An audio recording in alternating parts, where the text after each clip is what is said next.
खान से अनुरोध है कि इस शान, जल जमाव भारत की शान, देश की आन बान इस झंडे को दिखाएं कि शान से खड़ा है, कि शान से लहरा रहा है। ये शांति का प्रतीक, ये देश की आन बान शान हमारे तीनों सेनाओं की आप दिखाइए। और साथ में ये भी दिखाइए कि जो भी जन स्वराज की पार्टी किस तरीके से खाली डब्बा लेकर घूम रही है और अपने खोखले वादों को दिखा रही है कि हम बिहार के जनता के लिए क्या कर सकते हैं, क्या नहीं कर सकते हैं। तो इस तरीके से हमको समझना पड़ेगा कि देश की पार्टी और अपने राज्य की पार्टी को एवेल्यूएशंस करने की क्वालिटी है। यही बुरा समय एक राज्य के लिए होता है, एक डिस्ट्रिक्ट के लिए होता है कि आपके बुरे समय में कौन खड़ा होता है। आपकी क्षेत्रीय पार्टी खड़ी होती है या राष्ट्र की नेशनल पार्टी खड़ी होती है या गठबंधन की सरकार होती है। कहने के बड़े बड़े दावा हैं लेकिन खोखले सारे हैं। क्यों?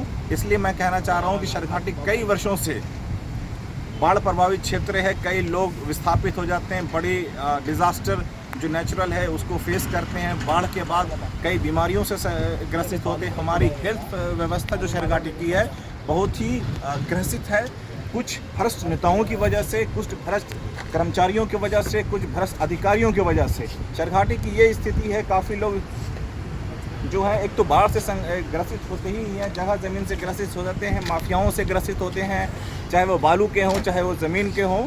और दूसरा माफिया भी है हेल्थ इंडस्ट्री, जो बड़े बड़े हॉस्पिटल खोल के रखे हुए हैं और गवर्नमेंट को दिखाते हैं कि हम लोक कल्याण के लिए काम कर रहे हैं, लेकिन वो कल्याण नहीं है, लोगों का शोषण होता है। अगर आप चले जाइए बड़े हॉस्पिटल, सरघाटी में कई सारे हॉस्पिटल है जिनके फीस 500 से कम नहीं है।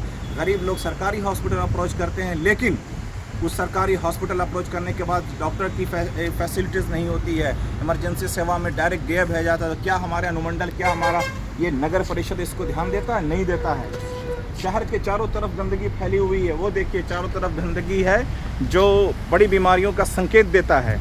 और हम इसी चीज़ को दर्शाने के लिए शहर के चारों तरफ घूम रहे हैं और प्रशासन और सारे लोगों से अनुरोध करते हैं कि आपका वोट, आपका अधिकार, आपका मत पूरे देश और जहां को बदलने के लिए काबिल है। इसलिए अपने वोट की वैल्यू को पहचानें और संचागिरी और चटुकारिता के पीछे ना जाएं। कोई नेता आपका नहीं है जब तक आप जब तक नहीं उन लोगों के लिए।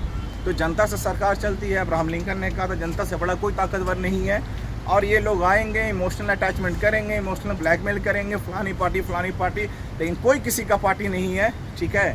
तो आप अपना प्रतिनिधित्व अपने बुरे समय में जो आपके साथ खड़ा हुआ है उसको देख कर चुने, ना कि वो कि बड़ी गाड़ियों, बड़ी लश्कर से आता है।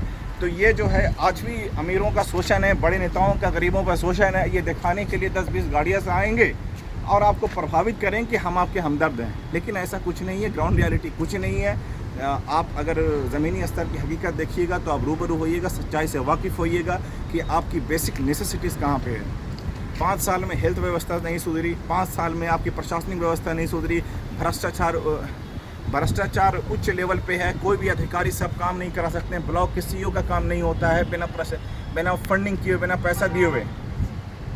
तो कई लोग अपने मोटेशंस को लेकर, ज़मीन के लगान को लेकर काफ़ी बड़ी संख्या में लोग परेशान हैं। आप CEO ऑफिस के बाहर जाइएगा तो लोग सालों से लाइन लगाए हुए हैं, लेकिन आपका काम नहीं हो रहा क्योंकि आप उसको मनी नहीं दे रहे हैं। असली काम भ्रष्टाचारी को आप मनी फीडिंग नहीं कर रहे हैं। That is why the reason कि no one has stand behind you.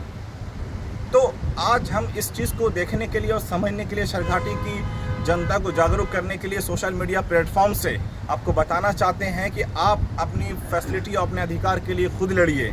नेता कोई बड़े घरों से नहीं होता, नेता हर घर से पैदा हो सकता है। अगर अपने हक के लिए लड़ाई लड़िए, जेपी के आंदोलन की तरह, जेपी की तरह विचार रखिए, राम प्रसाद बिस्मिल की तरह विचार रखिए, अब्दुल गफ्फार खान की तरह विचार रखिए, तो आप अपने आप का अस्तित्व की लड़ाई लड़ सकते हैं। तभी आपकी पहचान होगी, अन्यथा डिस्क्रिमिनेशन फेस करने पड़ेगा जात पात, धर्म, रंग, रेस सब के ऊपर। तो मेरी आपसे अनुरोध है कि आप शिक्षा को बढ़ावा दें, लेकिन आपकी करंट सरकार जो है ना शिक्षा पे ध्यान देती है, नहीं आपकी हेल्थ व्यवस्था पे ध्यान देती है, ना ही आपके वीमेन सेफ्टी, वीमेन सैनिटरी। कहने को बड़े बड़े दावा है कि खुले में शौच नहीं हो रहा, लेकिन बड़ी संख्या में लोग खुले में शौच करते हैं, इससे फ्री नहीं हुआ अभी भी। पिंक टॉयलेट सरघाटी के कई सारे ऐसे बने हैं, लेकिन सारे पिंक टॉयलेट बंद हैं। तो किस चीज़ पे विकास, किस चीज़ पे वोट, क्यों आते हैं लोग? तो ये आपको समझना है। थैंक यू, धन्यवाद।